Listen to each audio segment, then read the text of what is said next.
நாச்சியார் திருமொழியில் 7ஆம் திருமொழி பார்க்கலாம். ஆண்டாள் சங்க கேட்குறா.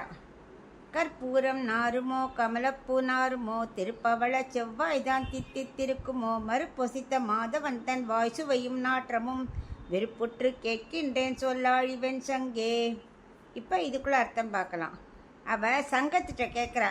ஏன்னா பகவான்ட திருவாய்க்கிட்டக்க எப்போவுமே இருக்கிறது சங்கு தானே, அதனால அதுங்கிட்ட கேள்வி கேட்குறா.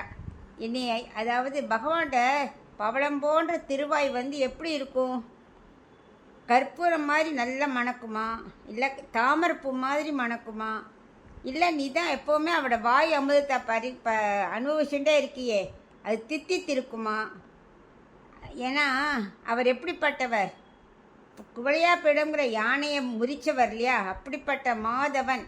அவரோட வாய் சுவையும் நாற்றமும் நீ அனுபவிச்சுட்டே இருக்க, வாசனையும் உனக்கு தெரியும், அதோட பகவானோட பவளவாய் சுவையும் உனக்கு தெரியும். அதனால் நான் அவங்ககிட்ட கட்டளையிட்டு கேட்கல, விருப்புற்று கேட்குறேன், ஆசையாக தான் கேட்குறேன். அந்த ஒரு பாக்கியம் உனக்கு கிடச்சிருக்கு இல்லையா. சொல்லாழி வெண்சங்கே, இந்த கடல்லேருந்து வந்திருக்கியே வெண்சங்கு, அவரோட திருவாய் பவளவாய் எப்படி இருக்குன்னு எனக்கு சொல்லேன் அப்படின்னு கேட்குறா.